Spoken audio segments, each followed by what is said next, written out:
कल्याण विठ्ठलवाडीला जोडणारा वालदोनी ब्रिज, त्या ब्रिजच्या खाली एका साईडला कब्रिस्तान आहे, एका साईडला स्मशान आहे. कित्येक वेळा लोक शॉर्टकट मारण्यासाठी म्हणून जे ब्रिजच्या खालनं जातात ना, ती लोक त्या साईडला कधी भेटतच नाहीत कधी परत. गणपतीची मूर्ती वगैरे ती स्थापन केलेली, जस्ट ग्रॅज्युएट झालेली सगळी पोरं होती. त्यांनी गणपतीला म्हटलं की देवा असं असं आम्हाला सगळ्यांना चांगला नोकऱ्या वगैरे लागू देत, आम्ही तुझ्यासाठी हे करू. प्रत्येकाने आपापल्या हिशोबाने काय काय सांगितलं, मी हे करीन, मी ते करीन वगैरे वगैरे. बॉईज बिंग बॉईज विसरले. त्यानंतर लगातार 3 वर्ष त्या बिल्डिंगमध्ये गणपती ज्या दिवशी येतोय त्या दिवशी एक माणूस ऑफ होतोय, जायच्या दिवशी एक माणूस ऑफ होतोय. लगातार 3 वर्ष असं झालं. दादरचा एक एरिया आहे शैतान चौकी म्हणून, मानकाप्याचा एरिया म्हणून तो फेमस होता. तिकडे त्या लोकांनी बऱ्याच जणांनी तो सिग्निफिकंटली गोष्ट ती अनुभवली आहे. वॉरियर टाईपचा कोणतरी माणूस आहे, 2 हातामध्ये तलवारी अशा पाती फिरवत फिरवत फिरतोय आणि त्याचं मुंडकं नाहीये. तो कधी घोड्यावरून फिरतोय, कधी चालत फिरतोय, पण फिरतोय रात्रीच्या वेळेला. हॅलो मंडळी, कसे आहात तुम्ही? स्वागत आहे तुमचं परत एकदा एका नवीन एपिसोडमध्ये. आज आपल्यावर निखिल आहे. भाई कसा आहेस तू?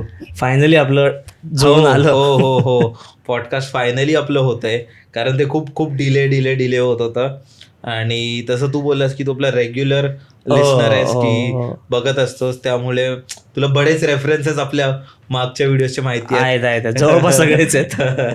पण थँक्यू सो मच भाई, फायनली आपण पॉडकास्ट करतोय. आणि मला माहिती आहे थोडं लांबत जात होतं पण ते बोलतात ना की एक टाइम वेळ यावी लागते ती. हा बेस्ट होतं. त्याच्या आधी नाही, त्याच्या नंतर नाही, तर ते देव जुळवल्यानंतर तेव्हा ते बेस्ट होतं. पण तू सांग भाई, कसा आहेस तू? मी मजेत. मी वाट बघतोय ऍक्च्युअली, कारण आपलं जे पॉडकास्ट बघितले, तुझी झालेली ग्रोथ बघितली आहे बेसिकली.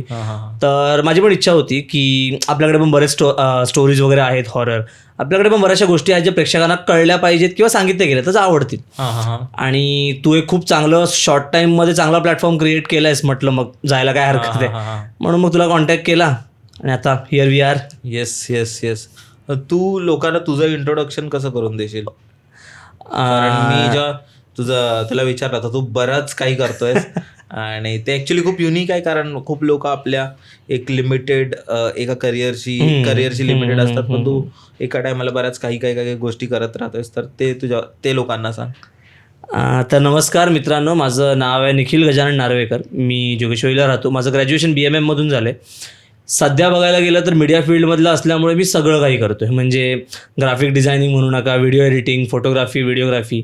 मी न्यूज अँकरही आहे, मी वेडिंग अँकरही आहे, सो सगळंच करतोय. व्हेरी नाईस भाई. इव्हन तू ऍक्टिंग वगैरे पण काही ना काही हो, म्हणजे ते तर चालूच असतं की त्यात जेव्हा संधी मिळेल भाई घुसायचं. पण तू सांग भाई, तू ह्या गोष्टींवर कधी मानायला लागलास? बघ, तसं बघायला गेलं ना, म्हणजे खरंच आपल्या ज्या पौराणिक गोष्टी आहेत किंवा देवांच्या गोष्टी आहेत बेसिकली, तर त्या गोष्टींवर मी जन्मापासून मानतो, किंवा असं म्हणून मी लहानपणीपासून मानतो. मी त्या सगळ्या गोष्टी वाचत आलेलो आहे, बघत आलेलो आहे, ऐकत आलोय. तर एक आहे ना की चांगली प्रवृत्ती आहे तर वाईट प्रवृत्ती असणारच आहे. बरोबर. देव होते, राक्षस होते, चांगली माणसं आहेत, वाईट माणसंही आहेत. जर चांगल्या स्पिरिट्स आहेत तर वाईट स्पिरिट्स, म्हणजे ज्यांना भूत म्हटलं जातं, पिशाच, हडळ वगैरे जे काय, ते असणारच आहेत. मग त्याची माहिती मला आधीपासून होती. क्युरिओसिटी म्हणशील तर आजकालचं जे हे पॉडकास्ट कल्चर म्हणा, किंवा हे जे व्लॉग्स कल्चर जे झालंय ना, त्यातून व्हिज्युअली ज्या गोष्टी जास्त बघायला मिळतात ना, ते बघून मला जास्त क्युरिओसिटी झाली की अरे न्यू एज मीडिया. सो आणि मीडिया स्टुडंट असल्यामुळे ते अजून काय सांगायलाच नको त्या गोष्टी. मग त्यामुळे तिकडे माझं अट्रॅक्शन जरा जास्त वाढलं. मग लाईफमध्ये घडणाऱ्या गोष्टींकडे आम्ही जर थोडं तसा बघायला विचार केला की this can be something supernatural, this can be something paranormal. आणि मग त्या दृष्टीने मग थोडं रिसर्च करायला सुरुवात केली. वाव, क्रेझी भाई. पण तू मला मगाशी म्हणतो आपलं कॉलवरही जेव्हा बोलणं झालं, तू बोललास त्यावर बऱ्याच गोष्टी झाल्यात असं, आणि ते मनाली म्हणू नको किंवा जे तुझ्यावर एक पर्सनल एक झालेलं. पण आपण आज कोणत्या गोष्टीपासून स्टार्ट करणार आहोत, सुरुवात कोणत्या गोष्टीपासून करणार आहोत ती तू लोकांना सांग. ओके, बघ, तसं म्हणत ना, बाय गॉड्स ग्रेस किंवा देवाची कृपा म्हणू शकतो ॲक्च्युली, की माझा देवगण आहे आणि मी या गणांच्या बाबतीमध्ये खूप मानतो. म्हणजे आपल्याला महेश कोठारेंनी सांगून ठेवलं तेव्हापासून ती क्रेज झाली, लोकांमध्ये माहिती झाली. बट मी त्या गोष्टींमध्ये मानतो. कसं आहे, देवगण, राक्षसगण आणि मनुष्यगण. आपलं मनुष्यगणामध्येल्या लोकांना भूतं दिसतात, त्यांना त्रास होतो, त्यांना झपाटतात वगैरे जे काय आहे ते. देवगणातल्या लोकांना दिसतही नाही, काही त्रासही होत नाही. कदाचित थोडं जरा फिलिंग होऊ शकते आजूबाजूला काहीतरी असं आहे. बरोबर. आणि राहिला राक्षसगण, तर राक्षसगणातल्या लोकांच्या बाबतीत कसं आहे, ते भूतानाच वाटतं की ही आपल्या टाईपची माणसं आहेत. म्हणजे बेसिकली त्यांना जर काही हेल्प हवी आहे, त्यांची जर काही इच्छा अधुरी राहिली ती पूर्ण करून घ्यायची आहे, तर त्यासाठी ते स्पेसिफिकली राक्षस गणवाली माणसं निवडतात. तो बाय गॉड्स ग्रेस मला देवगण आहे, त्यामुळे मी आत्तापर्यंत माझ्यावर काही बेतलेलं नाही आहे. बट ज्या सिच्युएशन्समधून मी गेलेलो आहे आणि मी आजूबाजूला ज्या गोष्टी बघितल्या आहेत ना, तिथून मी सुरुवात करतो. प्लीज. तर एक 2019ची गोष्ट आहे, आता 24 चालू आहे, 5 वर्ष आधीची गोष्ट आहे. मी माझ्या ग्रॅज्युएशन इयरला होतो, फायनल इयरला. मी आपल्या साठे कॉलेजमध्ये होतो पार्ल्याला. तर आमची ना कॉलेजची आय व्ही जाते दरवर्षी, म्हणजे इंडस्ट्रियल व्हिजिट जी असते आपली, आणि कसं सेल्फ फायनान्सिंग कोर्सेस जे असतात BMS वगैरे, त्यांची आय व्ही म्हणजे अगदी मनाली काय, राजस्थान काय, असं तसं.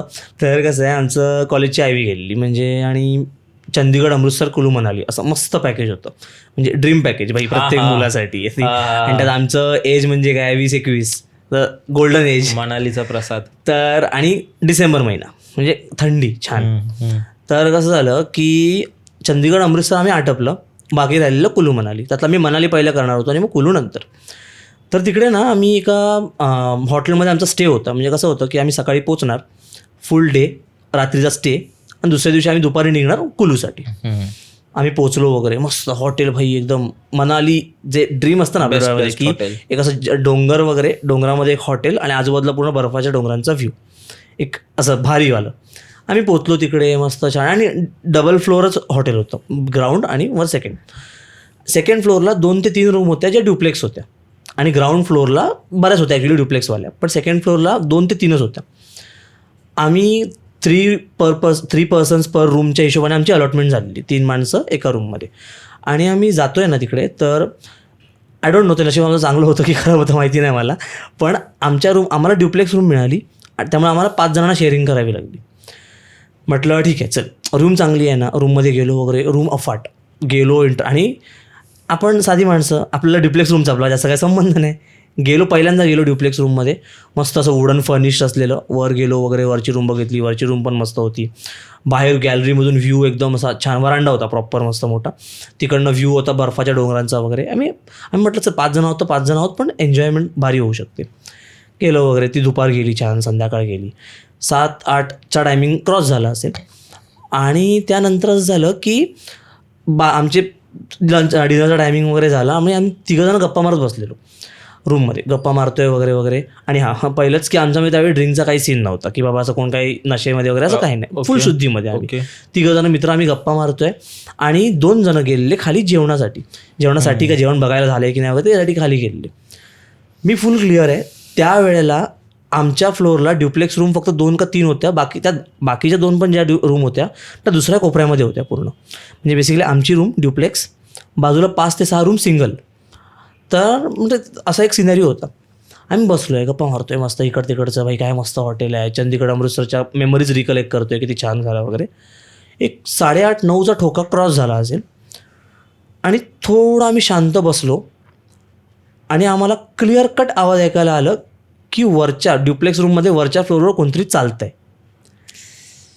म्हणजे असं समज रूममध्ये कोण नाही आहे, आम्ही 3घंच आहोत फक्त, 2 जण गेलेत बाहेर. बरं, बाकीच्या बाजूच्या कुठच्याच रूमला सेकंड फ्लोअर नाही आहे की चुकून असं आवाज होईल रिफ्लेक्ट वगैरे, असंही काही नाही आहे, चालतंय. हां, प्रॉपर म्हणजे असं ना धप धप धप, तेही लाकडाच्या फ्लोअरवरचा आवाज. आमचं फाटली बाई, म्हणजे असं झालेलं की एक तर रात्रीची वेळ, आजूबाजूला वातावरण तसं, त्यामध्ये वरती काहीतरी हे सीन. मी त्याला म्हटलं काय करायचं. मी त्याला मित्राला बोललो की काम कर ना, फक्त शिडीवरून वाकून बघ ना, बाय चान्स काय दिसतंय काय. तो बोलतो भाई मला मरायचं आहे का, मला स्वतःची पण फाटली आहे, मी काय करू. लिटरली मग आम्ही थोड्या आधी 1-2 वर्षांना केलं की बघूया, नंतर म्हटलं नको. 10 मिनटं आम्ही तिकडे ती घालली, आवाज चालू होता प्रॉपर. तिथं आम्ही दरवाजा शिस्तीत बंद केला, आम्ही बाहेर पडलो. म्हटलं भाई रिस्क घेण्यात गरजच नाही आहे, येऊया जेवून वगैरे येऊया, ह्या दोघांना पण येऊ देत जे आहेत ते, मग बघू त्यावेळेचं काय ते. लिटरली गेलो आम्ही, जेवलो वगैरे, त्या दोघांना आम्ही काही सांगितलं नाही यातलं की असं काही. म्हटलं उगाच हसाहसी व्हायची आमच्यावरतीच, म्हणून शांत राहिलो. आलो रूममध्ये आल्यावर त्या दोघांना काही माहितीच नाही ना, म्हणून आम्ही त्या दोघांना बोललो की काम कर ना, जा वरती आपलं फक्त एक जस्ट बेड तयार करून द्या, म्हणजे आपण 5 जण नीट सुटसुटीत झोपू. ते 2 जण वरती गेले, सगळं व्यवस्थित, वर काही नव्हतं, कोण नाही. बरं, एकही वस्तू इकडची तिकडे काहीच नाही, सगळं आहे तसं. मग तो आवाज कसला. आणि असं पण नाही ना रे की आपलं हे कनेक्टेड बाल्कनीवाले हॉटेल बिटेल अशातला पण काय भाग नाही. ती एक सेपरेट रूम, त्या एक सेपरेट रूमचा सेपरेट वरांडा, खिडकी छोटी टाईपची, बस. म्हणजे काही इन पॅसेज एंट्रन्सचा काही संबंधच नाही. तर ते माझ्यासाठी, आणि त्यावेळी आमची लिटरली फाटलेली रे. का तो एक सीन झाला. त्याच हॉटेलमध्ये दुसऱ्या दिवशी आम्ही सकाळी जेव्हा चेकआउट करायची आमची वेळ होती ना, त्या आधी जसं आम्ही एक तासाभरासाठी आम्ही ना आजूबाजू थोडे ते माल रोड वगैरे आहे ना, फेरफटका मारला म्हणून आम्ही बाहेर गेलो. तिकडनं आलो. तर आल्यानंतर आमचा मेन जे रूममध्ये एंटर केल्यानंतर लेफ्ट साईडला एक आरसा होता. आरसा अर्धा तुटलाय, काचाबीचा गायब. म्हटलं हा काय सीन झाला. बरं हॉटेल स्टाफला बोललो असं असं झालं आहे. बोलतो हमारे में से कोई क्लीन करने गया नहीं था. मला हमको गॅरंटी नाही आहे, CCTV चेक करना आहे. बरं पूर्ण CCTV चेक केला. तिकडे त्या वेळेमध्ये काहीच नाही आहे. आजूबाजूला एकही माणूस फिरलेला नाही आहे. खिडक्या कनेक्टेड नसल्यामुळे खिडकीतून कोणतरी येईल असा काही चान्स नाही आहे. लिटरली आम्ही त्या क्षणाला आम्ही हॉटेल खाली केलं. सरांना पण सांगितलं सर असं असं आहे, आपल्याला सोडावं लागेल हॉटेल. हॉटेलच्या बाहेर पडलो तेव्हा बऱ्याच म्हणजे बाकीच्या मित्रांकडनं पण त्यांचे सिनेरियोज ऐकायला यायला लागले. एकाला काहीतरी बेसमेंटमधून म्हणतात ना अशी एक एनर्जी पुल करते, कशी करते आपल्याला, त्या टाईप्स त्याला फील होतं. म्हणजे लिटरली तो जाता जाता फ्रीज झाला आहे ह्याच्यामध्ये. तो बेसमेंटमध्ये उतरतो आणि फ्रीज जागेवरच. 10 मिनिटानंतर त्याला सेन्स आला की अरे मी कुठे चाललो आहे. तो परत वरती आला. तिकडनं मग निघालो ना, मग कसं गुगल बाबा लगेच चाळे सुरू होतात. मग आम्ही गुगलवर जाऊन सर्च केलं त्या हॉटेलबद्दल वगैरे. ती एक खूप फेमस फ्रँचायझी आहे, म्हणजे त्यांचे हॉटेल्स बाकीच्या ठिकाणी पण आहेत, पण त्यांच्या मनालीच्या आउटलेटविषयी गुगलवरती बरेच हॉरर रिव्ह्यूज आहेत. म्हटलं बहुतेक हे आम्ही आधी करायला हवं होतं. बरोबर, असे बरेच हॉटेल्स आहेत भाई. मी इवन मागे बघत होतो की ऑस्ट्रेलिया की कुठेतरी एक हॉटेल आहे, म्हणजे तो आधी पॅलेस होता, त्याला हॉटेल. आता मला कंट्री मी कदाचित चुकू शकतो, पण तिथे बरेच क्रिकेटर्स राहायला वगैरे जातात. इंग्लंडमधलं ते हॉटेल आहे जिकडे महेंद्रसिंग धोनी म्हण, किंवा इंग्लंडचे आपलं अँड्रू स्ट्रॉस म्हण, किंवा अँड्रू सायमन्स म्हण, रिकी पॉन्टिंग आहे इवन, या सगळ्या लोकांना तिकडे त्या रूममधून असा एक्सपिरियन्स आला. अशी एक बाई जाताना वगैरे दिसते, आणि ते बरेच क्रिकेटर्सनी त्याचा उल्लेख केलाय. पण मी एक अशी सौरभ गांगुलीची एक गोष्ट ऐकत होतो, तू ऐकलेस का? हो ऐकली आहे मी, तू सांग. पण हा, पण ते लहानपणी कसे सौरभ गांगुलीचं रिच, मतलब ते त्यांची फॅमिली खूप जास्त ते प्रिव्हिलेज बॅकग्राऊंड मधून आहे, तर त्यांचे बंगले वगैरे आहेत, त्यांचे नोकर चाकर आहेत. तर एक दिवशी ते बोलत होते की ते जेव्हा लहान होते, क्रिकेट वगैरे खेळत होते, तर अचानक त्यांचा एक घरातला एक हाऊस हेल्प होता, तो काहीतरी त्यांना घेऊन आला, आणि माहिती नाही अचानक त्याला काय झालं, तो त्यांच्या जो बंगला होता ना त्याचे भिंत चढायला लागला, भिंत चढायला लागला तो. आणि हे त्यांनी एका इंटरव्ह्यूमध्ये की कुठेतरी बोललेलं. आता जर बघायला गेलो की भाई चल, आपल्यासारखा आपण पॉडकास्टर आहोत, आपण फेकू शकतो, बरोबर, आपण असं कोण नॉर्मल माणूस आपला मित्र फेकू शकतो. सौरभ गांगुली भाई तो असं नॉनसेन्स नाही करत भाई, तो वेल रिस्पेक्टेड क्रिकेटर आहे, आणि त्यांची पर्सनॅलिटी पण अशी नाहीये फालतू काय बोलण्याची, खूप सिरियस आहे. ते त्यांनी हे बोललं, तर हे तसं आलं की त्यांचा जो हाऊस हेल्प होता ना, लहान मुलगा होता, त्याला पोसेस झालेली एक एंटिटी, आणि ते त्यांनी शेअर केलेलं. पण हा, तू बोल की भाई असेच ते हॉटेलवर होतो आपण.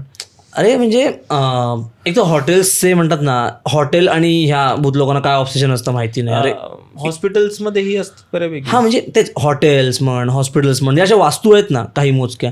म्हणजे तू असं म्हणजे बघशील ना, रस्त्यापेक्षा कमी तुला 4 भिंतींच्या वास्तूमध्ये भूत जास्त दिसतील. म्हणजे मी हे पर्सनली अनुभवलेल्या गोष्टी जास्त आहेत. कारण कसं आहे, मी तुला कॉलवर पण ती गोष्ट बोललेलो की जसे आपल्या मुंबईतले काही फेमस प्लेसेस आहेत, तू त्या बिल्डिंगची स्टोरी ऐकलीस? चर्नी आपल्या ह्याला ग्रँड रोडला एक बिल्डिंग आहे, बिल्डिंगचं नाव ग्रँड पॅरेडी टॉवर्सची. ऐकली स्टोरी तू ती? म्हणजे ग्रँड पॅरेडी टॉवर्स आत्ता त्याची प्राईज आहे ना जवळपास एक कितीशे करोडमध्ये एक फ्लॅट. हा त्याचे म्हणजे ग्रँड रोडला आपली कुठची जागा ती केम्स कॉर्नर म्हणून ब्रिज आहे फेमस, त्याच्या बाजूला जो टॉवर आहे, फुल पॉश बिल्डिंग. म्हणजे लिटरली साऊथ बॉम्बेचा मुकुट ह्या नावाने ती बिल्डिंग फेमस आहे. पण त्या बिल्डिंगची सगळ्यात मोठी ट्रॅजेडी ही आहे की त्या बिल्डिंगला आजही सुसाईड स्पॉट म्हणून ओळखलं जातं. दलाल फॅमिली म्हणून एक होती, एक 90sच्या मधली ही गोष्ट आहे. त्यांनी त्या ह्याच्यावरून आधी आई वडिलांनी आणि नंतर त्यांच्या विरुद्धच केस लढणाऱ्या त्यांच्या मुलांनी 8व्या फ्लोअरवरून सुसाईड केलेली. आणि त्यानंतरही त्या 8व्या फ्लोअरवरून म्हणा किंवा त्या बिल्डिंगशी जोडलेल्या एवढ्या गोष्टी त्यातून बाहेर पडल्या आहेत ना की त्या बिल्डिंगला स्पेशली सुसाईड स्पॉट म्हणून नाव दिलं गेलं, ओळखलं जातं. हां. ती बिल्डिंग झाली, परत आपली ठाण्याची वृंदावन सोसायटी झाली, त्यानंतर अशा बऱ्याचशा बिल्डिंग्स आहेत. इव्हन मीरा भाईंदर आणि दहिसरमध्ये एक अबॅन्डन बिल्डिंग लागते, तिथं कधी काम तिकडं कोण राहायलाच आलं नाही. हां, म्हणजे ती अबॅन्डनच आहे. तिकडे लाईक कामगारांच्या भूत दिसलेल्यांची बरेचसे अनुभव आहेत. सो ते वास्तूंशी ही लोक एवढी कनेक्टेड असतात ना. मला असं वाटतं त्यामागे हेही कारण असू शकतं की जेव्हा कोणती बिल्डिंग बनतात, जसे आपले बिल्डिंग वगैरे आपण राहतो ते कसे नॉर्मली फटाफट बनतात. बरोबर. म्हणजे मोठे ग्रँड हॉटेल्स आहेत, उंच इमारती आहेत, त्यांना बनवण्याला खूप कष्टही लागतात आणि तिकडे खूप कामगारही लागतात. बरोबर. ते बनवता मला वाटतं प्रत्येक लोकांचा जीवही जात असेल. आणि जितक्यांचंही झालं त्या लोक असं कधी बातम्या तर कधी येत नाही. ते त्यांचं होऊन जातं. आणि मला वाटतं आणि ते कसं आहे ना, ऍक्सिडेंटल डेथ आहे ना रे ती, आणि ते आधी मृत्यू किंवा बरोबर अकाल मृत्यू किंवा मे बी त्यांच्या खूप इच्छाकांक्षा बाकी राहिल्या असतील जायच्या आधी, तर मे बी त्यामुळे त्यांचा आत्मा तिकडे भटकत असेल. हो, ते असं म्हटलं जातं ना की आपल्याला एक टाइम ठरवून दिलेला आहे, भाई तुम्ही 70 वर्ष जगणार तर तुम्ही 70 वर्ष तुम्हाला जगावंच लागेल. ह्या जर तुम्ही 50 वर्ष जगून मेलात, कशामुळे म्हणतात, जीव दिलात, काय उरलेली 20 वर्ष पण तुम्हाला इथेच काढायची आहेत. मग ती कशी काढायची ती तुमच्यावर आहे. कोणाला पजेस म्हणजे तुमचे कसलं राहिलेली इच्छा तुम्ही पूर्ण करतायत की फक्त फॅमिलीसोबत राहताय, फॅमिलीसोबत टाइम एन्जॉय करताय. ते वा लाईफ होतोय अशी तो शाहिद कपूरवाला. हो, तर मे बी ते त्या मृत व्यक्तीवर असेल जो मेलाय, तो मरता येईल तो आधी पर्सन कसा होता, बरोबर, मेला कसा. आणि मला असं वाटतं सुसाईड करत असेल तर त्याच्या इच्छेने करत असेल, ठीक आहे, पण तर ठीक आहे ते येऊ शकते आत्मा वगैरे. पण असा ऍक्सिडेंट होत असेल तर तेही कोणाच्या चुकीमुळे होत असेल ना, त्याचा वेळ नसेल आला आणि कोणाच्या तरी चुकीमुळे जीव गेला. तर मला वाटतं म्हणून हे हॉस्पिटल्स किंवा हॉटेल्स किंवा बिल्डिंग्स पोझेस असू शकतात, माहिती नाही. आता मी तुला एक गोष्ट सांगतो, आपला आरे कॉलनीचा रोड तुला फेमस माहितीच आहे. म्हणजे स्वतः आरे कॉलनीवरती तुमचे एवढे व्हिडिओ झालेले आहेत, खूप पैसा कमावला बरोबर. आरे कॉलनीचा तोच रोड, म्हणजे तू म्हणता ना आरे कॉलनी बाकीच्या कुठल्या ठिकाणी फिर इतकं तुला जाणवणार नाही, पण तो जो पवईवरून गोरेगाव चेकनाकाला बाहेर पडणारा जो रोड आहे ना भाई, इट्स टू डेंजरस. एक तर तो रोड संपत नाही, कारण ॲक्च्युली पवईमध्ये तो मरोडपासून गोरेगावचं अंतर खूप लांब आहे. वाटतं आपल्याला भाई सरळ रस्ता आहे, माझा नेहमीचा रस्ता आहे, मला माहिती आहे की तो खूप लांबच्या लांब आहे. किती किलोमीटर असेल तरी पकड अंदाजे? 4 ते 5 किलोमीटर आतमध्येच आहे. आणि तेही स्ट्रेट तर आहे, स्ट्रेटचा प्रॉब्लेम नाही, पण रोड छोटा असल्यामुळे गाड्यांचं कंजेशन बरंच असतं. हां तर एकदा सीन काय झाला, म्हणजे ही गोष्ट माझ्या मित्राची आहे आणि सेम गोष्ट माझ्यासोबत घडली आहे, पण ती दुसरीकडे घडली आहे, ती मी तुला नंतर सांगतो. माझा मित्र आहे एक, तो आणि त्याचा अजून दोघं जण मित्र. तर असेच ते दोघं जण मित्र म्हणजे निघालेले बाईकवरनं. एक तर त्यांना आधी हुशारी निघाली, ती बाईकवरून निघाली. म्हणजे असं आहे की अडकलं की काय करणार रे. टाइम किती वाजले होते ते रात्री 2-2:30. भाई कॉन्फिडन्सच वेगळा त्यांचा. 4 व्हीलरमधून निघालो भाई, बसलो गाडीत बसू, बाईकचं करणार काय. तर ते निघाले जायला निघाले. एक पॉईंट आला आणि तो मागचा मित्र ना भावेशला, फक्त पुढचा जो मित्र आहे ना त्याचं नाव भावेश, त्याला तो कानात एवढंच बोलला, भाई काही झालं तरी गाडी थांबवू नकोस, पळवत राहा. त्याला कळलं नाही पहिलं काय झालं ते. त्याने चाललं थोड्या वेळाने तो परत बोलला, भाई काही झालं तरी गाडी थांबवू नकोस. आणि मध्ये मध्ये ना हवेमुळे आवाज येत नव्हता, त्याला ऐकलं नेमकं बोलतोय काय. आणि लिटरली ती लोक एका स्पॉटला पोचली ना, त्या स्पॉटला पोचल्यावर त्याने सांगितलं, मला स्पष्टपणे कळलं होतं माझ्या मागे कोणतरी तिसरं बसलंय. तो बोलतो की मला जाणवतंय, म्हणजे तो माझ्या मागून प्रॉपर हात फिरवतोय माझ्या पाठीवर, तो मला बोलतोय की थांबव. म्हणून मी मागे वळत नव्हतो किंवा मी त्याला बोलत होतो की चुकूनही आजूबाजूला बघू नकोस, फक्त गाडी चालू ठेव. जोपर्यंत गाडी चालू आहे तोपर्यंत आपण आहोत, आणि थांबली की विषय संपला. आणि ही एक गोष्ट त्या रोडची. दुसरी सेम गोष्ट माझ्यासोबत झालेली, ती आम्ही कोकणातून मुंबईला येताना वाया कोल्हापूर येत होतो. आम्ही कोल्हापूर सातारा साईडने येत होतो. रोड मला एक्झॅक्ट माहिती नाही कुठचा येतो, कारण कसं आपण इथं बाईक काढली की कुठे बघतोय आजूबाजूला काय, जोपर्यंत टोलला काय येतं तोपर्यंत आपल्याला कळत नाही की कुठून चाललो आहे ते. तर पण एवढं कळलं की कोल्हापूर आम्ही क्रॉस केलेलं. सुसाट गाडी काढली आणि चिल थंडी. म्हणजे असं पकड, आम्ही रात्री निघालेलो, रात्री म्हणजे 3:30-4च्या आसपास निघालो आम्ही मुंबईला यायला. थंडी एकदम, असं पकड की 3:30च्या आसपास आम्ही त्या पट्ट्याला असू, कोल्हापूरच्या आसपास आम्ही त्या पट्ट्याला होतो. गाडी हा पळवतोय, ठीक आहे, रस्त्याला लाईट बीट होती, असं काय नाही की अगदी पिच डार्क वगैरे असं काय नाही, लाईट वगैरे ठीकठाक होती. पण मध्ये एक पॅच आला की जो डार्क होता पूर्ण, गाडीच्या फॉगलाईट्स वगैरे होतं, त्यामुळे आम्ही थोडं रिलॅक्स होतो की हां चल ठीक आहे ना, पळेल तेवढं निघून जाईल पटकन. पळवतोय. मग तुला कसं माहिती सेन्स असतो की कुठे टेम्परेचर एकदम 15-20वर आहे, 15वर आहे आणि कुठे टेम्परेचर 30वर पोचलं आहे पटकन. लिटरली असं झालं की आम्ही एक वेस ओलांडली, वेस म्हणजे काहीतरी स्पेसिफिक एरिया आम्ही ओलांडला, 15वर असलेलं टेम्परेचर भस्कन जाऊन 25 ते 30वर पोचलं. इन अ मुवमेंट म्हणजे असंही आम्ही कसं थंडीच्या हिशोबाने जॅकेट्स बिकेट घालून निघालो रे प्रॉपर. घामा सुटायला लागला, घाम अक्षरशः. मी माझ्या मित्राला बोललो की तुला वाटत आहे थोडी गरमी वाढली आहे? तो भावा जाणवत आहे पण कळत नाही आहे काय ते, खूप जास्त गरमी वाटते. अरे विचार करणार, रात्री 2:30-3 वाजता कुठे एवढी गरमी लागणार आहेत, गरमीचे दिवस असतील तरी लागत नाही. आणि त्यात गाडी आमची 90-100 ह्या स्पीडला रे, रस्ता रिकामी म्हटल्यावर. पळवतोय एक सर्टन स्पॉटला हेच चालले गरम होते. आम्हाला त्या पॉईंटला जराही अशी काही भनक नाही की तसं काही असेल वगैरे विषय.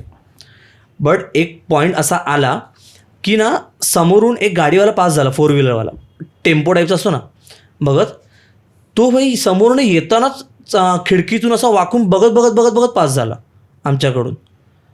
आम्ही म्हटलं असं काय, म्हटलं एवढा बघण्याला कसं काय, रस्त्यावरून गाडी चालल्या ठीक आहे. मग त्यावेळी मित्राने काचेतून मागे बघितलं, त्याला त्याच्या बाकी काही दिसलं नाही. त्याच्या पाठून आगीच्या फ्लेम्स निघत आहेत बाहेर, म्हणजे ही पाट आहे, ह्या पाठीच्या मागून अशा ज्वाला बाहेर पडत आहेत.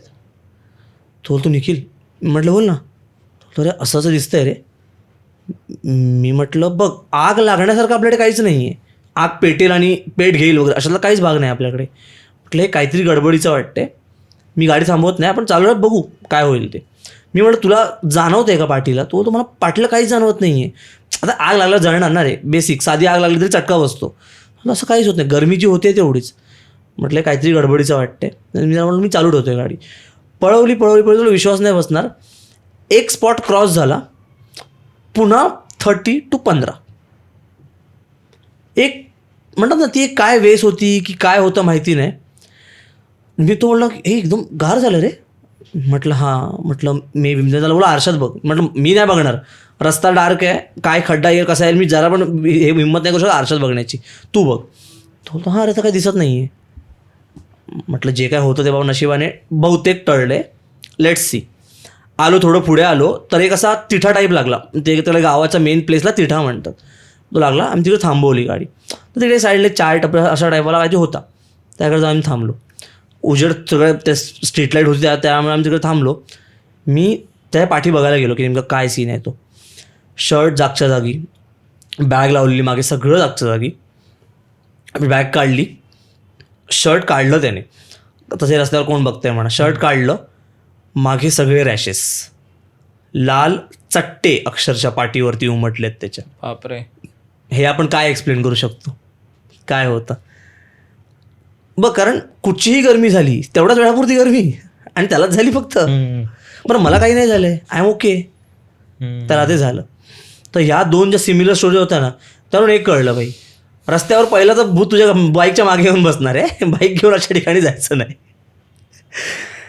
तर ते एक खूप म्हणजे असं क्रिपी म्हणण्यापेक्षा ते काहीतरी त्या जागेचं काहीतरी होतं, वेगळंच होतं, त्या जागेचं काहीतरी होतं ते. आणि मग तेच सगळं हे हा वाला एक सीन झाला. त्यानंतर एक गोष्ट झाली की आम्ही आता ह्याला 1-2 वर्ष झाली असली ॲक्च्युली ह्या गोष्टीला. पालघर साईडला एक ठिकाण आहे, मी नाव नाही घेणार ॲक्च्युली, असं नको व्हायला की त्या जागेची बाई युगत बदनामी वगैरे होते. पालघर साईडला एक जागा आहे, तर तिकडे आम्ही ना आमचं गटारीचा प्लॅन बनलेला. आपलं कसं गटारी म्हटली की काहीतरी प्लॅन असतो, हां चिकन वगैरे. तर म्हटलं, आणि आम्ही युजली आमच्या एरियातच करायचो, त्यावेळी म्हटलं की जाऊया चल कुठं जाऊन फिरून येऊया. केला एक प्लॅन केला, मस्त छान विला वगैरे बुक केला. तर आता बघ, आम्ही राहतो जोगेश्वरीला, सगळे आम्ही जोगेश्वरीवरून निघणार होतो. तर मोरल ऑफ द स्टोरी मी तुला पहिली सांगतो आणि मग ते एक्सप्लेन करतो, तुला जास्त इंटरेस्ट येईल त्यामध्ये. मग आपलं इतपत माहिती आहे, जोगेश्वरी ते पालघरवाला ते spot is hardly of 3 hours, 2.5 ते 3 तास, 100-110 किलोमीटर जास्तीत जास्त. तुला काय अंदाज आहे की 100-110 किलोमीटर मुंबईत विदाऊट रोड ट्रॅफिकला क्रॉस करायला किती वेळ लागेल? बाईक होणे बाईक म्हण, 4-व्हीलर म्हण, 3 ते 4 तास, मॅक्स 4 तास, 5 तास पकड, 5 तास पकड. चल, तुला विश्वास नाही बसणार. आम्ही बाईकवाले थोडं लवकर पोहोचलो. शेवटची गाडी आमची 12 तासांनी पोहोचली. कुठे कुठे अडकलेली गाडी ती आता स्टोरी सांगतो तुला काय आहे ते. नाही बसत आहे मला विश्वास. स्टोरी ते सांगतो तुला काय आहे ते. बघ, ऍक्च्युली असं म्हणतात ना की काही गोष्टींचे आपल्याला क्लूज मिळतात, हिंट्स मिळतात, ती गोष्ट करू नये आपण, तरी आपण करतो, अंदाज येत नाही काय काय वेळेला. पहिला आम्हाला हिंट तिकडे बसली जिथून आम्ही निघत होतो ना, आमचा जो एरिया आहे तिकडनं कसं आहे, आम्ही असे फिरून गेलो, पवई घोडबंदर मारून गेलो तर आपला जो वसईवाला फाटा लागतो तो, नाहीतर मग असा वेस्टर्न एक्सप्रेस हायवे. आम्ही आपली नेहमीची माणसं, म्हटलं भाई वेस्टर्न एक्सप्रेस हायवे रिकामी असं सरळ सरळ जाऊ पटकन, मॅपवर आम्हाला असा रूट दाखवता येतं, म्हटलं जाऊया. गेलो काश्मीराचा ब्रिज यायच्या आधी आम्हाला एक खबर कळली की काश्मीराच्या ब्रिजवर टँकर पलटी झालं आहे. तर आम्ही तिकडून पुढे जाऊ शकत नाही आणि गाड्या सगळ्या सर्व्हिस रोडला उतरल्यामुळे सर्व्हिस रोड पण जाम आहे. तर मित्र बोलले एक काम करूया, आपण भाईंदरच्या खाडीतून गाडी टाकूया, म्हणजे भाईंदरला जेट्टीमधून गाडी टाकूया, वसईला उतरून पटकन पुढे निघून जाऊ. म्हटलं ठीक आहे, चल तू बोलतोस आपण करून बघू. तसं केलं. आमच्या 2 4-व्हीलर्स होत्या, 2 बाईक्स होत्या, आम्ही 13 जण होतो जवळपास. आणि 4-व्हीलरवाल्यांनी फिरवलं, म्हटलं आम्हाला पण फिरवावी लागली बाईक्सवाल्यांनी. मी बाईकवर होतो माझ्या, फिरवली, गाडी काढली. आमचं नशीब चांगलं बाईकवाल्यांचं, आम्ही काढली, आम्हाला काय लाईन भेटली ना, आम्ही सरळ जेट्टीमध्ये गेलो. 4-व्हीलरवाल्यांना अफाट मोठी लाईन भेटली, कारण सगळा रोड जॅम झाल्यामुळे त्यांची लाईन अडकली. बरं, आम्ही उतरवली त्या ह्याच्यामध्ये, जेट्टीमध्ये उतरवली आणि जेट्टीकडून आम्ही पलीकडे जायला आम्हाला 1 तासभर लागला समथिंग. आम्ही त्यांना कॉल करून सांगितलं की ऐका, आम्ही 2 बाईक्सवाले आम्ही एकत्र आहोत, आम्ही जातो पुढे, मध्ये काहीतरी खातो आणि आम्ही आमच्या स्पॉट्सला पोचतो, तोपर्यंत तुम्ही या मागून. ते बोलले ठीक आहे. बरं, निघालो आम्ही आणि वसईपासून तो स्पॉट आहे एक समथिंग 60-65 किलोमीटर. आम्ही शोधत आम्ही दोन्ही बाईक्सवाले एकत्र आम्ही शोधत चाललो आहे की अरे काय खायला मिळते काय, भूक लागली ते लंच टाईम. आणि मध्ये फक्त सगळे नाश्ता स्टॉलवाले होते, नाही आम्हाला प्रॉपर खायचं होतं जेवण. हां, तर आम्ही निघालो चाललोय. लिटरली विचार कर, 40 किलोमीटर काहीच खायला नाही. दुपारची वेळ होती, म्हटलं असलं पाहिजे होतं रे. पाऊस भयानक, त्याच्यामध्ये रस्ते खराब, रस्ते अफाट खराब, म्हणजे खड्ड्यातले रस्ते की रस्त्यातले खड्डे ते कळत नव्हतं. बाईकची आमची पाठी झाली चाळण. नशीब आमचं एवढं चांगलं होतं, फक्त त्या वेळेपुरतं आम्हाला ते नशीब चांगलं वाटलं की आमच्या बॅगा होत्या 4-व्हीलरमध्ये, फक्त एका बाईकवाल्याची बॅग मागे होती आमच्या 2पैकी. गाडी काढली पुढे आणि आम्ही खायला आम्हाला एक स्पॉट भेटला जिकडनं ते डेस्टिनेशन फक्त 20 किलोमीटर बाकी राहिलेलं. आम्ही थांबलो आणि त्याला कॉल लावला 4-व्हीलरवाल्यांना, म्हटलं निघालेत का बघूया काय कसं काय ते. तेव्हा आम्हाला ही गोष्ट कळली की तेव्हा आमची पहिली 4-व्हीलर जस्ट जेट्टीमध्ये चढलेली, एवढी मोठी लाईन. बरं, त्यात पण त्या दोन्ही आमच्या 4-व्हीलरच्या मध्ये अजून 2 गाड्या आल्या असल्यामुळे दुसरी 4-व्हीलर राहिली मागच्या फेरीला. गाडी काढता बोला असं आले, म्हटलं ठीक आहे या, सांभाळून या बाबा. आमचं खाऊन वगैरे आटपलं आम्ही परत कॉल केला. ते बोलले आम्ही जेट्टीमधून आता ह्या साईडला उतरलोय, यायला निघतोय. म्हटलं ओके ठीक आहे, कारण पाऊण तास 1 तासभर लागतो ना खायला आपल्याला, तेवढ्या वेळात ती पण लोक ह्या साईडने इकडे आलेली.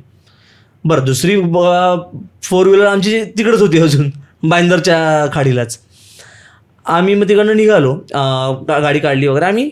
तरी आम्ही 4:15ला विदाऊट एनी प्रॉब्लेम आम्ही 4:15ला प्रॉपर त्या स्पॉटला पोहोचलो. विचार सकाळी 10ला निघालो, बाईक असून आम्ही 4:15ला पोहोचलो. ते झालं. त्यानंतर दुसरी 4-व्हीलर निघाली आणि परत तिसरी पण निघाली तिकडनं. जी शेवटची 4-व्हीलर होती ना, तिला मध्ये येताना लगातार 3 ते 4 वेळा गाईचे कळप लागले. कळप म्हणजे असे तसे कळप नाही, जे गाडीकडे तोंड करून उभे आहेत की पुढे जाऊ नका, जाऊनच देत नाहीये. हां, 3 ते 4 ठिकाणी प्रॉपर लिटरली हुर केल्यानंतर ते गेल्या हल्ले वगैरे जे काय. बरं, ती जी शेवटची कार होती ना, त्यामध्ये नॉनव्हेज होतं, रॉ नॉनव्हेज प्रॉपर, चिकन वगैरे आणि थोडंफार आपलं ड्रिंक्स वगैरे या सगळ्या गोष्टी, थोडं सामान वगैरे होतं. आणि जी तिसरी गाडी होती आमची, जी थोडी पहिलीवाली 4-व्हीलर, त्या 4-व्हीलरमध्ये आमच्या बॅगा वगैरे होत्या. आम्ही पोचला, आम्ही यांची वाट बघतोय, म्हटलं रे यार कधी येत आहेत. बरं, आम्ही यांना कॉल केला. एका सर्टन पॉईंटला 6:30च्या आसपास आम्हाला कळलं, 6:30-6:45च्या आसपास एक गाडी जी आमची आहे ती घाटात बंद पडली. घाटाच्या थोडं म्हणजे घाट उतरायला सुरुवात झाली आणि गाडी बंद पडली आहे, ती विदाऊट एनी रिझन बंद पडली. ती लोक तिकडे फ्रस्ट्रेट झाले. म्हटलं करायचं काय, काळोख सुरू झाला तिकडे त्यावेळेला, रात्र ना, घाटामध्ये काळोख सुरू झाली. तो बोलला काय करायचं, म्हटलं. बोलतो की थांबू या बघूया. तिकडे चिडचिड चालू आहे. बरं आम्ही दुसऱ्या वाल्यांना कॉल केला, कुठे आहात तुम्ही. अरे येतोय आम्ही, निघालो. ओके, अर्धा तास झाला, यांना कॉल केला, काय तुमचं काय होतंय का. बोलतो अरे नाही अजून. आम्ही अशा सिच्युएशनला अडकलेलो ना की आम्ही बाईक घेऊन परत मागे निघू पण शकत नाही बघायला कुठे आहेत काय आहेत. बरोबर. माझी खरी कधी फाटली, दुसऱ्या आम्ही जेव्हा 7:30च्या आसपास आम्ही जेव्हा दुसऱ्या 4 व्हीलरवाल्याला कॉल केला ना, तेव्हा आम्हाला कळलं त्या 4 व्हीलरवाल्यांना लागलाय चकवा. घाटात चकवा म्हणजे मग कसा, अर्धा ते पाऊण तास ते फक्त 30 किलोमीटरवरच फिरतायत. सरळ असं नाही की काही टर्मिन, रस्ता सरळ, मॅप लावलाय, मॅप आणि साईडचा एक स्टोन दिसत होता, स्पॉट 30 किलोमीटर. त्या स्पॉटचं नाव म्हणजे इकडे आम्ही गेलेलो तिकडे, स्पॉट 30 किलोमीटर 3 ते 4 वेळा झालं. त्या लिटरली फाटल्या. त्या 4 व्हीलरमध्ये 2 मुली होत्या, 2 मुलं होती. घाबरली, अक्षरशः रडायला आलेली. अरे काय करू काय कळत नाही आहे, काय होतं आहे. ओके शांत व्हा, होईल. एक वेळ अशी आली की तिने लिटरली देवाचं समोर नवस बोलली ती प्रॉपर, की देवा बाबा जर काय आमच्याकडून चुकत असेल तर आम्हाला माफ कर, सोडव आम्हाला ह्याच्यातून, इकडून सुखरूपपणे आम्ही सगळेजण त्या ठिकाणी पोचू दे, आणि मग त्यानंतर हवं तर मग आम्ही तुझ्याकडे मी येऊन प्रॉपर तुला ते हे करीन, म्हणतात ना जे आहे तुझं करीन. विदिन 5 ते 10 मिनटं त्यांचा चकवाही सुटला, आणि पुढे जे हे होते, जी आमची दुसरी गाडी बंद पडलेली घाटामध्ये, त्यांना पण ऑल ऑफ अ सडन रस्त्यावरून कोणतरी 2 माणसं येताना दिसली मधूनच, ज्यांना त्यांनी सांगितलं की इकडे पुढेच गॅरेज आहे, फक्त गाडी थोडी पुश कर, राईट साईडलाच गॅरेज आहे, तिकडे टाकून तुझं काम होऊन जाईल म्हणून. गॅरेज झालं तरी ती गाडी 8 वाजता आली आमच्या स्पॉटला, तिसरी, आणि शेवटची गाडी जी आली ती रात्री 9:30च्या आसपास आली. सकाळी 10ला जोगेश्वरून निघाली गाडी, 100 किलोमीटरसाठी 12 तास फिरत होती. बापरे. आणि ॲक्च्युली त्या गोष्टींना आम्ही थोडंफार सिग्निफिकंटली घेतलं, म्हटलं ओके झालं असेल, खरा गेम थोडा पुढे झाला. आम्ही गेलो, झाले सगळे फ्रेश बीच झाले, थोडा स्विमिंग पूलमध्ये थोडाफार उड्या बिड्या मारल्या वगैरे, आणि नेलं थोडं सामान वगैरे, नेलं खाण्यापिण्याचं वगैरे सगळं झालं. आमचे प्लॅन सुरू झाले वगैरे, सगळे आपले मस्त मजा करतायत. ठीक आहे, बरेचसे जण न पिणारे होते, थोडे जण होते पेलेले वगैरे होते. आमचा प्लॅन चालला आहे, मजा करतोय, मस्ती करतोय, नाचतोय, खेळतोय वगैरे सगळेजण. 1-1.5-2चा ठोका बसला असेल, आणि आमच्यातल्या एक मुलाने रडायला स्टार्ट केलं. रडायला म्हणजे ढसाढसा रडायला सुरुवात केलं. बापरे. तो असं आवाज काढतोय, चित्रविचित्र ओरडतोय मोठ्याने. मुलगा बघशील ना, म्हणतात ना हाडाला चांबडी लावली आहे, एवढा बारीक मुलगा, एकदम एवढा बारीक मुलगा ओरडतोय, आरडाओरड करतोय. बरं असं काहीतरी भयानकच काहीतरी करतोय, उचललं की पडतोय खाली. ही रात्रीची समथिंग 2-2:30ची वेळ, आणि सगळे टेन्शनमध्ये की म्हटलं काय सीन, खूप घाबरले. म्हटलं हा काय सीन आहे, कळत नव्हतं काय चाललंय. आमच्यातली एक जण आहे की जी देवाचं थोडंफार करते, म्हणजे तिला माहिती आहे त्या गोष्टी, कोकणातली असल्यामुळे ऑफकोर्स आपल्याला ते काही टोटके आपल्याला माहिती असतात. ओके. ती बोलली शांत राहा, त्याला आतमध्ये घ्या, आणि ना मी हा भात घेते, बाहेर जाऊन मी पूर्ण भात ओवाळते, फेकून मी येते, मी स्वतः मागे बघणार नाही, पण मी कुठे चालले हे तुम्ही लोकांनी बघायचं नाही. म्हटलं ओके. बापरे. ओके. ती गेली, तिने मस्त भात बीत ओवाळला वगैरे, पूर्ण फेकला, आणि ती आली. म्हणजे तिने तसं कोपऱ्यामध्ये ना टाकल्याने ती आली आतमध्ये, सगळे आम्ही झालं वगैरे. पण त्यानंतरही तो अर्धा पाऊण तास वेड्यासारखा ओरडत होता, वेड्यासारखा. अंग टाकलं की, म्हणजे लिटरली आम्ही देवाकडे प्रार्थना केली की बाबा ह्याला काय व्हायला देऊ नकोस, आजची रात्र निभावून ने जे काय आहे ते. कारण सीन आमच्या जवळचा मित्र ना, एकदम म्हणजे खास मित्र, जवळचा घरी काय सीन झाला तर आम्ही काय करणार त्या वेळेला. बरोबर.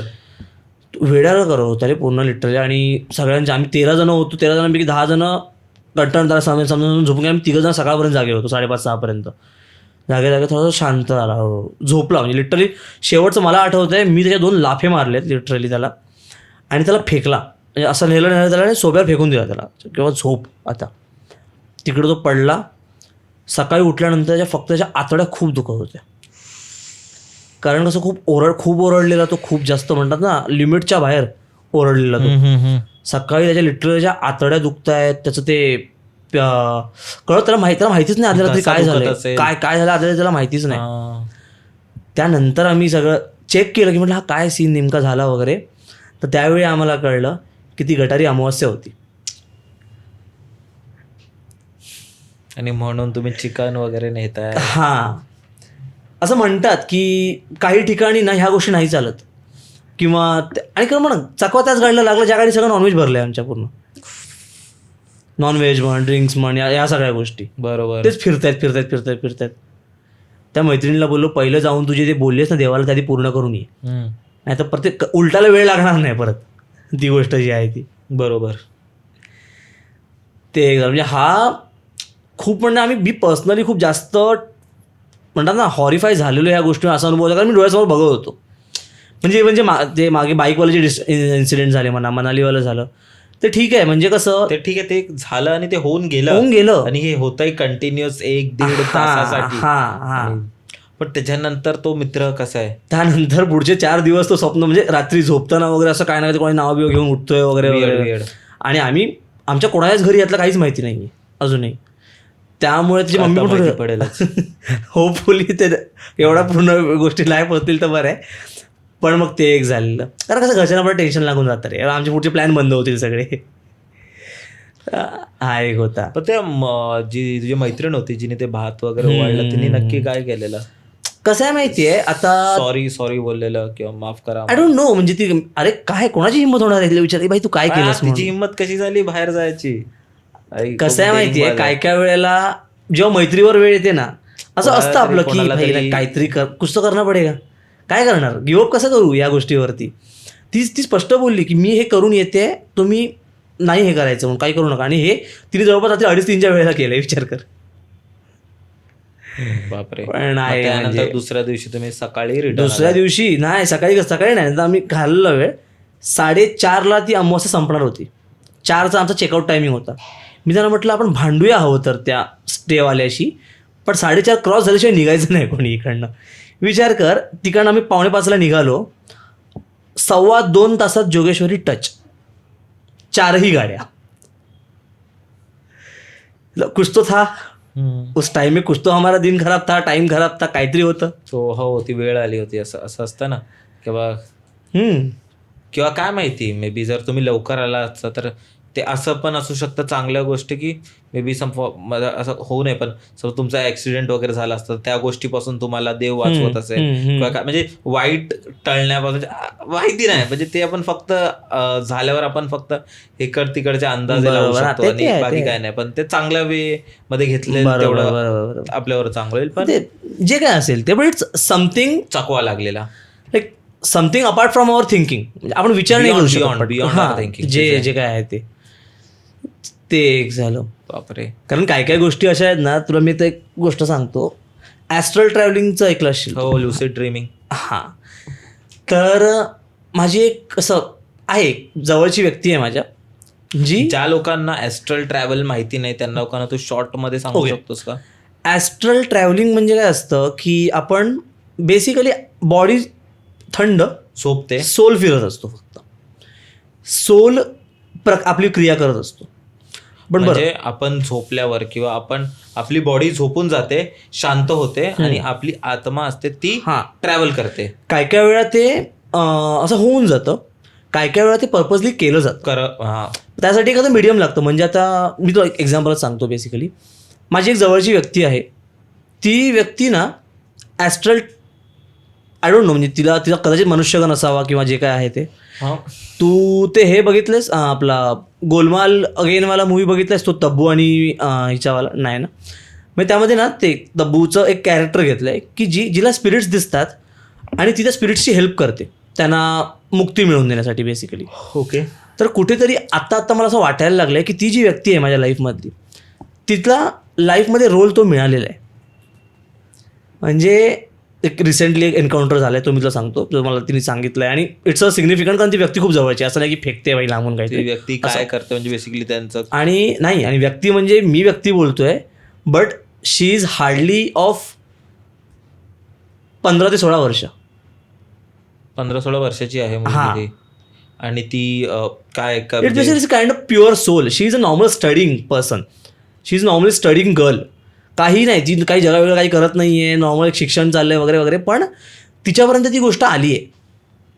आता कसं आलं आहे, तिला ना एका खूप टायमिंगपासून ती गोष्ट जाणवते की तिच्या घरामध्ये ना काहीतरी कोणतरी फिरतंय.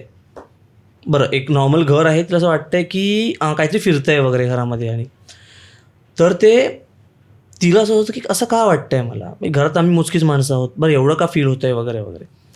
तर तिने तिच्या मम्मीला विचारलं की आई असं असं का होतंय, काही रिझन आहे का त्या गोष्टीचं.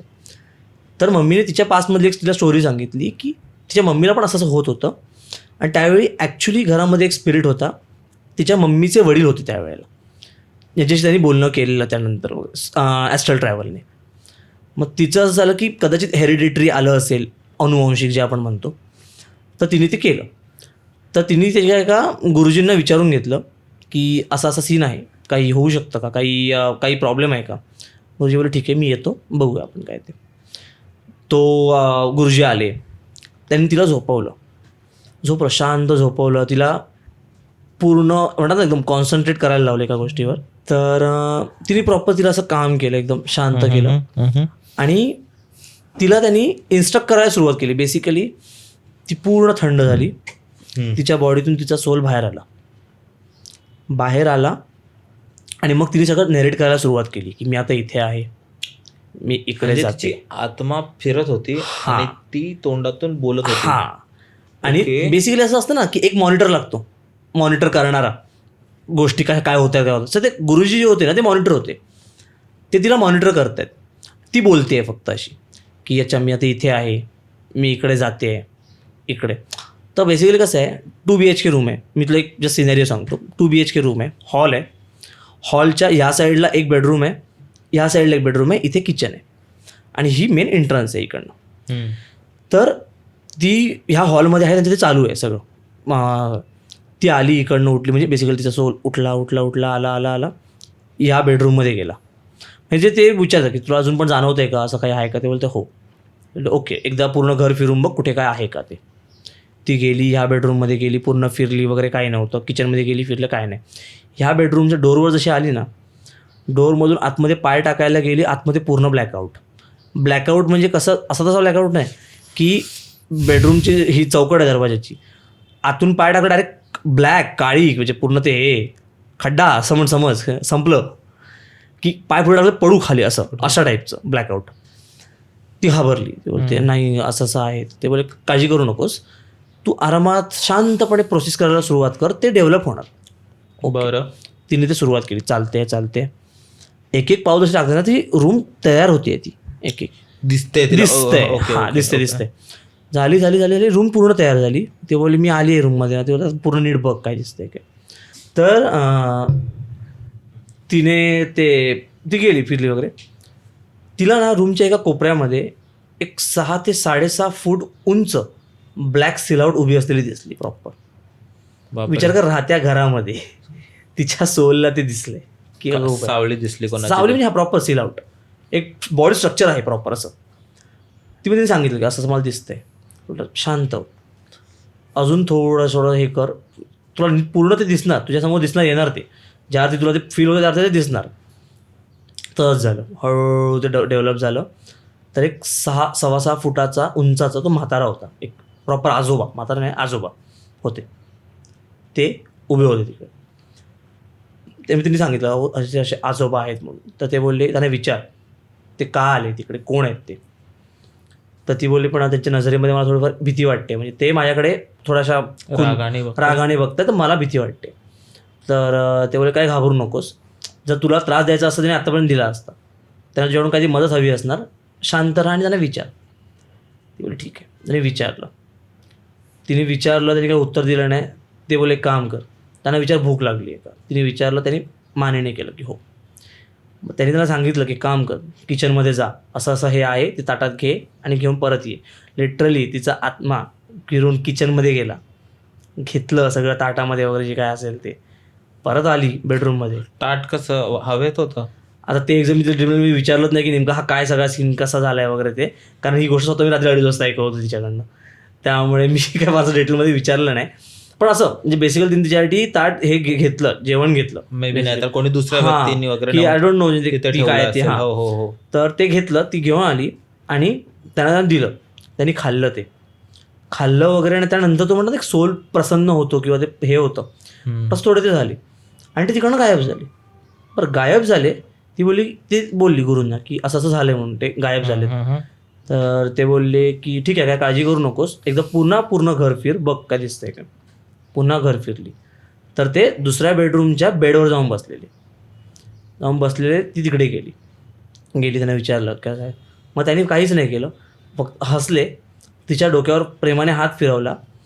आणि आमच्या बेडरूमचे स्ट्रक्चर कसं आहे, ते बेडरूम असं आहे ना, हा सोफा आहे या साईडला, इकडनं ना ही अशी पूर्ण विंडो आहे, अशी चौकोनी चारी साईडला अशी, आणि या साईडला थोडा एक कोपरा आहे, एक जागा विंडोचा आहे, पण थोडासा आतला साईडला सर्कलला कोपरा आहे. ते बेडवरनं उठले, विंडोकडे गेले, विंडोतून डायरेक्ट फ्लॅश, गायब. तिने सांगितलं की असं झालं. बरं त्यानंतर लगातार 2 ते 3 दिवस सेम झालं, करून घेतलं तिच्याकडनं, ते नव्हते कुठे काय. सो ते गेले त्यानंतर.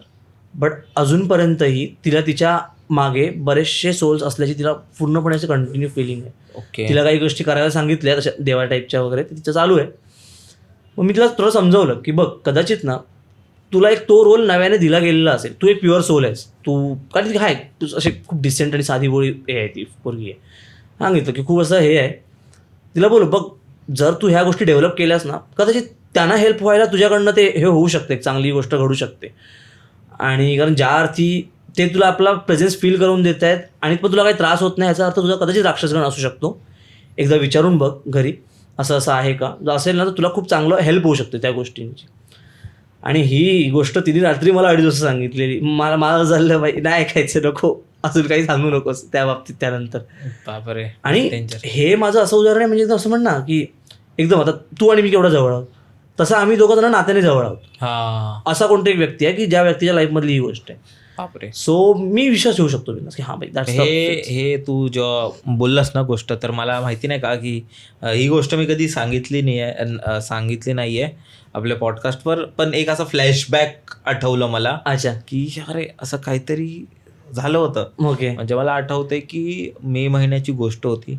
मी 4वी-5वीत होतो आणि गावी गेलेलो. ओके. ते असं ना, मे महिन्यात गावी असतो आपण, तर 2 महिने सुट्टी असते, 2 महिने सुट्टी असते, आणि 1.5-2 महिने आपण गावीच असतो, म्हणजे खेळत असतो, आपले सर्व कझन्स आलेले असतात, म्हणजे धुमाकूळच घातलेला असतो आपण. तसंच काहीतरी काळ होता आणि आम्ही खेळत वगैरे होतो. संध्याकाळी बोलतात ना, जोपर्यंत इन्सान होत नाही तोपर्यंत आपण खेळत असतो. ठीक आहे. तर 8 वगैरे वाजले, आम्ही सर्व घरी वगैरे गेलो आणि आंघोळ वगैरे करून चहा वगैरे घेऊन सर्व परत आले आपल्या, म्हणजे ते अंगणात जमा झाले. आणि आम्ही बघतोय ना, खेळते अचानक आहे ना, आता कसं आहे की आपले जे घरं असतात ना, म्हणजे आपल्या घरातच कसे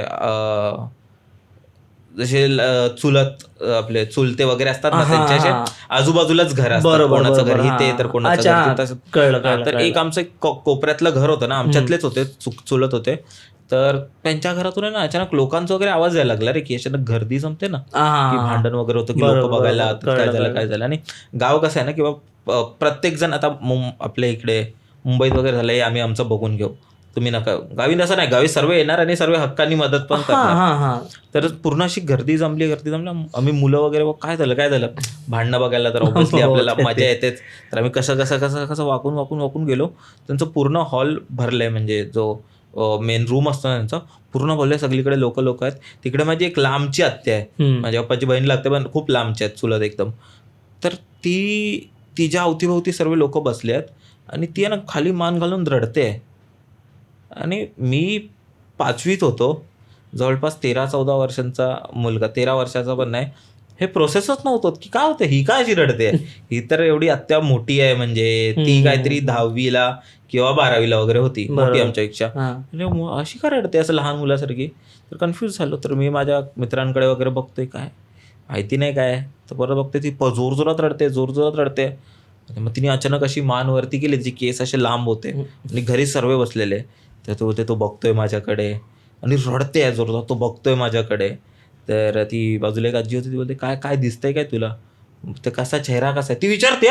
आणि आम्ही शॉक, भाई हे काय चाललंय ती विचारते. बोलते तर चेहरा नाही आहे, चेहरा दिसतच नाही आहे, असं तसं. आणि ढसा ढसा रडते.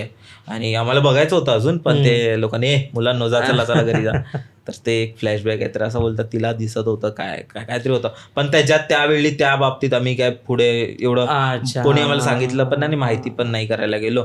मे बी तसं असू शकतं की आधी त्यावेळी कसं की प्रत्येकाच्या घरी वॉशरूम वगैरे नसायचे, तर कसे बाहेर असायचे घराच्या बाहेर, किंवा बोलतात ना परसावात वगैरे आपल्या परसात म्हणतात. हा, त्या बाजूला असायचे. तर ते कसं काळोख वगैरे असेल, मे बी तिथून येताना वगैरे तिला काहीतरी लागलं असेल. तर ते पण ते तू बोललास त्यावरून मला ते क्लिक झालं आता. आता त्यावरून आता मला एक गोष्ट क्लिक झाली त्यावरून. आता मी तुला एक गोष्ट म्हणजे व्हिज्युअलाइज करवतो, ते फक्त डोक्यासमोर ठेव. कसं ही एंट्रन्स आहे दरवाजाची, एंट्री केलीस ना असं पकड की पॅसेज पूर्ण स्ट्रेट आहे. एंट्री केलीस की तुला एंडचा बेडरूम दिसणार डायरेक्ट स्ट्रेट. लेफ्टला हा हॉल आहे, क्रॉस केलंस की लेफ्टला इकडे टॉयलेट बाथरूम, राईट साईडला किचन, आणि हा एंडचा हा हॉल पूर्ण चौकोनी. म्हणजे दरवाजातून डायरेक्ट बेडरूममध्ये असलेलं देवाचं घर देवारा तो दिसतोय. असा स्ट्रक्चर आहे. हॉलमध्ये एंटर केला ना की लेफ्ट साईडला विंडो आणि विंडोच्या खाली सोफा आहे आडवा मोठा पलंग. आणि ही गोष्ट आहे साधारण एक 15-20 वर्षापूर्वीची गोष्ट आहे, जुनी गोष्ट आहे ही. आमच्या एक काकी आहेत, त्या काकी ना तिकडे झोपलेल्या आहे पलंगावर, आणि त्यांचा लहान बाबू होता त्यांच्या बाजूला. म्हणजे दादा मोठा आहे माझ्यापेक्षा, पण त्यावेळी त्यावेळी तो लहान होता आणि त्या झोपल्यात गाढ झोपल्यात. आणि त्यांचे मिस्टर बिल्डिंगच्या खालीचं दुकान आहे, त्या दुकानामध्ये ते कामिंग करत होते बेसिकली. तर झोपल्यात ना, त्यांना झोप लागली, शांतपणे झोपलेत वगैरे नीट. मध्येच आपण कसं डोळे जस्ट असे नॉर्मल डोळे उघडतो, समज बारीक डोळे उघडतो आणि परत बंद करतो आपण, तसं त्यांनी केलं काकींनी. त्यांना एक सरळ अशी गोष्ट दिसली. एक धिप्पाड माणूस आहे, भगवे कपडे घातलेला, भगवे वस्त्र घातलेला, प्रॉपर असा गुरु लोक कसे घालतात तसं वालं, डोक्यावर जटा आहेत मोठ्या, एवढे केस. आणि तो व्यक्ती त्यांच्या बाबूला हातात घेऊन दरवाजा टू बेडरूम राऊंड मारतोय त्या पॅसेजमधून. विदिन 5 ते 10 सेकंद त्यांनी ती गोष्ट बघितली. तोपर्यंत त्याचे 2 राऊंड झाल्या. बरं, तो आत गेला, त्या दुसऱ्या का तिसऱ्या राऊंडला तो आत गेला, जसं त्याला अंदाज आला की उठली आहे ही, तो बाहेरच नाही आला. ह्या पॅनिक झाल्या आणि खाली गेल्या. काकांना बोलवून वगैरे त्यांनी आणलं. त्यांचा बाळ जो होता तो बेडरूमच्या सोफ्यावर होता. तो घेऊन त्याला खेळवत होता. हा, म्हणजे it's not a negative spirit. ते एका गुरूंना मानतात, त्या गुरूंचा अवतार तसा आहे किंवा गुरूंचं रूप तसं आहे असं. त्या गुरुला ते पुस्तक खूप, it's a good spirit basically, किंवा गुड जे देव होते ते. पण त्यांना ते क्लिअर दिसलं. आणि मुळात एक एवढूसा बाळ या हॉलच्या सोफ्यावरून बेडरूमच्या सोफ्यामध्ये जाणार नाही. तर ही ॲक्च्युली मला सांगितली ही गोष्ट त्या की असं असं झालेलं म्हणून. म्हटलं भाई हे दिसणं पण खूप मोठी गोष्ट आहे, पण किती नाही म्हटलं, कारण त्यांच्या घरात तसं आहे की. आणि असं त्याच्याची त्या रिझन, त्या गोष्टी मागचं रिझन एक आहे की असं म्हटलं जातं की तो जो दादा जन्माला आलाय ना, तो ह्यांच्या पूर्वज 5-6 पिढ्या जुन्या पूर्वजांपैकी एक कोणतरी परत आलाय त्याच्यामधून, जो ह्या देवाचं खूप करायचं. सो त्यामुळे त्यांना ते सांभाळलं गेलंय वगैरे, असं कनेक्शन वाली जी गोष्ट आहे ती. वाव. तेच आहेत ना, खूप स्पिरिच्युअली पण खूप खूप वेगळ्या गोष्टी ज्या लोकांबरोबर होतात. आणि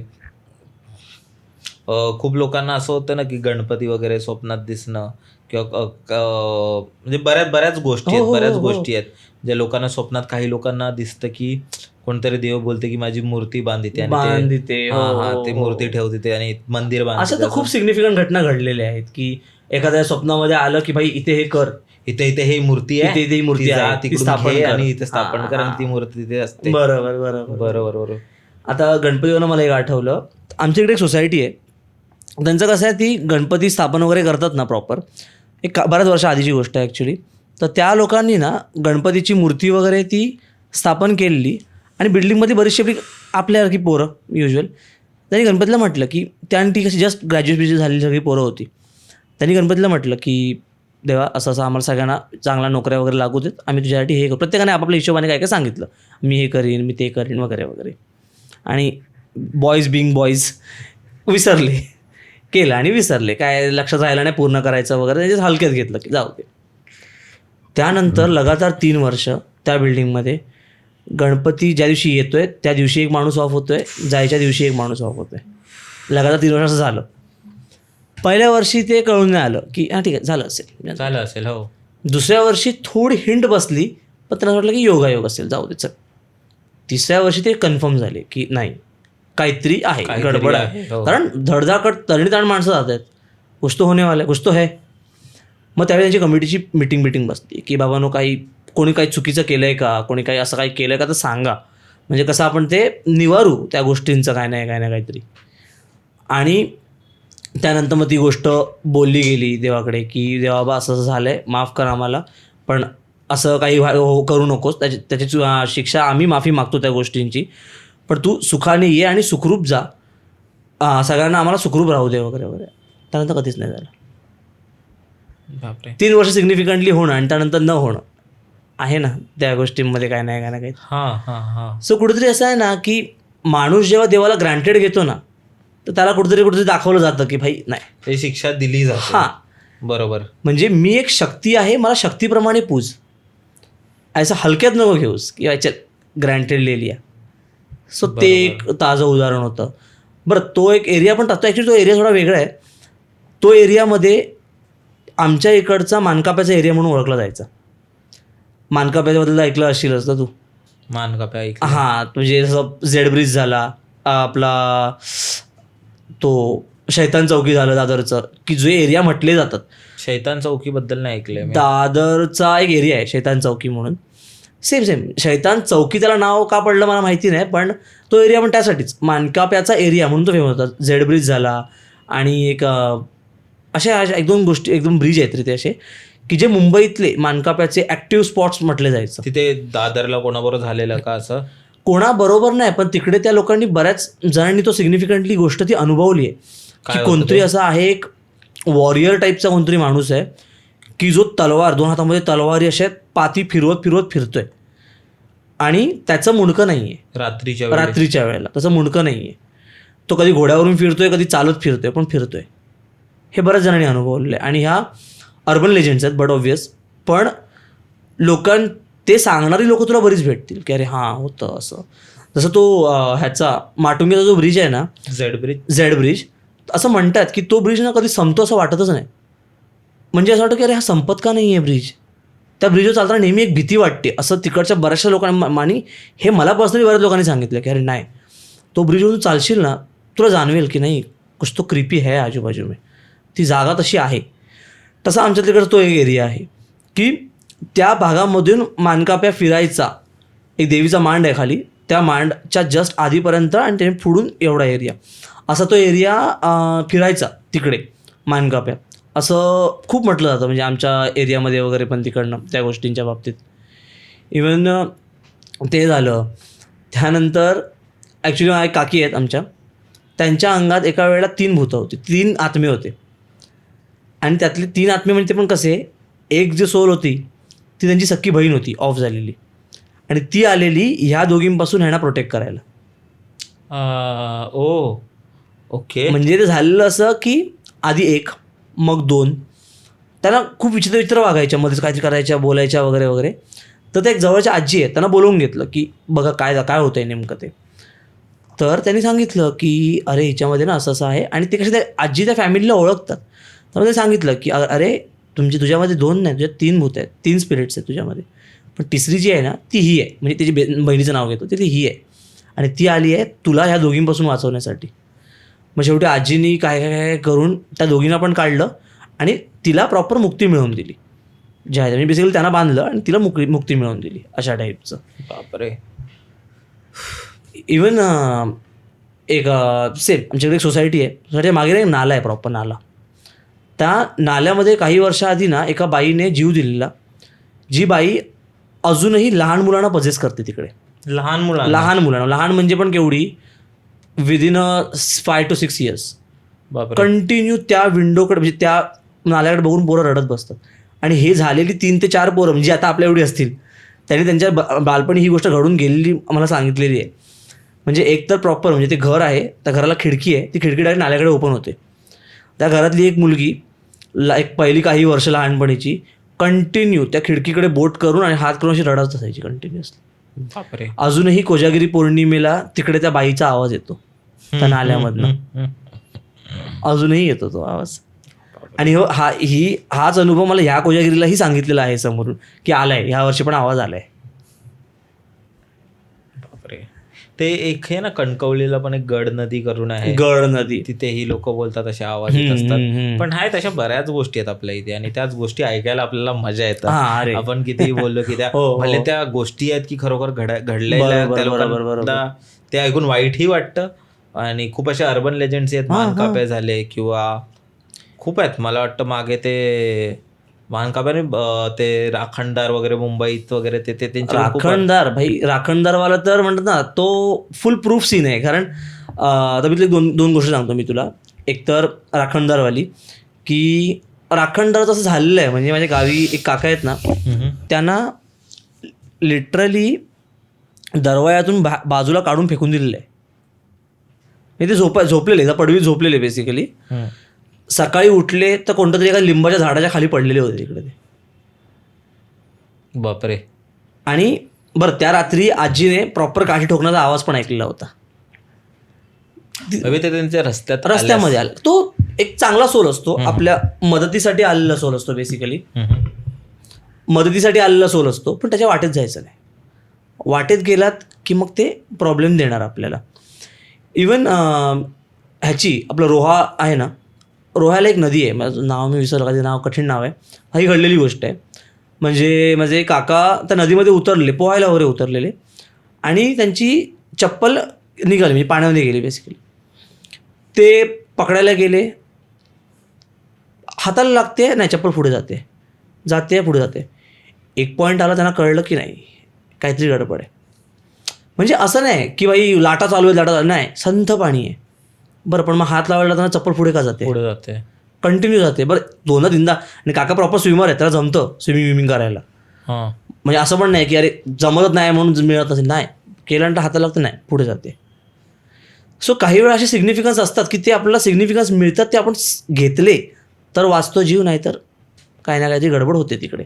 बरोबर. ते बघत होते मागे की आपलं ते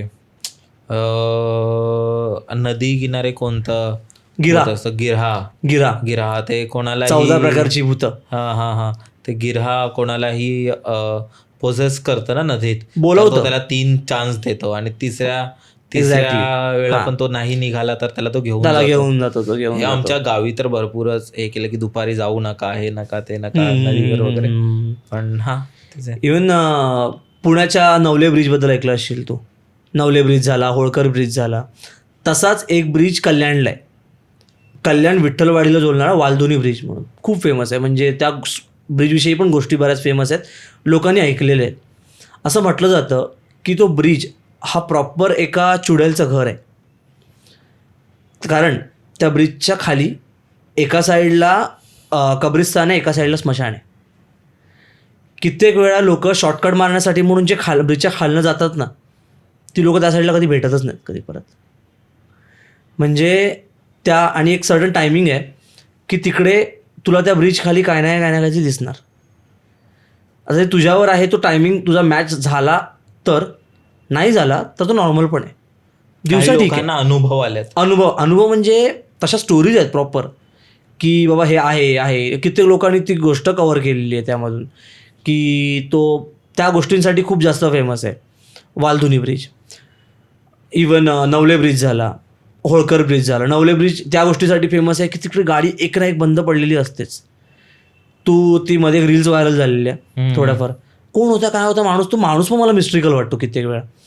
आणि माझी ॲक्च्युली मला तोच जाऊन बंद पडत असेल, व्हिडिओ बनवत असेल. अरे म्हणजे मला ती भनकच नाही त्या गोष्टीची. मी एका रात्री रील स्क्रोल करतोय, एक रील आली, एकच म्युझिक, ठरलेलं म्युझिक, काय ते मिस्ट्रीवालं म्युझिक, तो कुठला हा एक्झॅक्टली हेच म्युझिक चालू आहे. एक स्पॉट दिसतोय, गाडी एक बंद पडली, बाजूने गाड्या बिड्या चालल्या. हो ती रील ते पाहिलेलं, त्याच्या अकाउंटवर तेच होतं की तो रोज त्या टायमिंगला त्या स्पॉटला ऑलमोस्ट एक गाडी बंद पडलेली असायची आणि it was very strange. Strange म्हणण्यापेक्षा ते क्रिपी वाटायचं रात्रीच्या वेळी बघताना ते म्युझिक सकट. आणि लिटरली मला झालं मी आत्ता कधी कधी ते अकाउंट शोधायचा प्रयत्न करतो, नाही मिळत आहे ते अकाउंट. ते मी 100 कीवर्ड्स टाकून सर्च करून झालोय पण ते अकाउंट मिळतच नाही आहे कुठे, अशा टाईपचं काय. सो काही वेळा या वेबवर पण इतक्या मिस्ट्रिकल गोष्टी अवेलेबल आहेत ना की कळून येत नाही की भाई भूतं पण डिजिटल मार्केटिंग करायला लागली काय काही गोष्टींची. मी म्हटलं भाई अजीब अजीब आहे, खूप अजीब आहे भाई. तर थँक्यू सो मच निखिल. मला वाटतं यार आपण बऱ्याच गोष्टी कव्हर केल्या, बऱ्याच टाइमसाठी केलंय आपण. आणि मला असं वाटतं की जनरली जो पॉडकास्ट होतात ना आपण थोडेफार स्टोरीज घेऊ, त्या स्टोरीज मला लक्षात राहतात. पण ह्या पॉडकास्टमध्ये आपण एवढे स्टोरीज घेतलेत की मला आता लक्षात नाही राहत आहे की आपण सुरुवात कुठून केलेली. पण जर जी मला आठवेल ती म्हणजे ती चकवा लागली ती खूप खूप खतरनाक होती.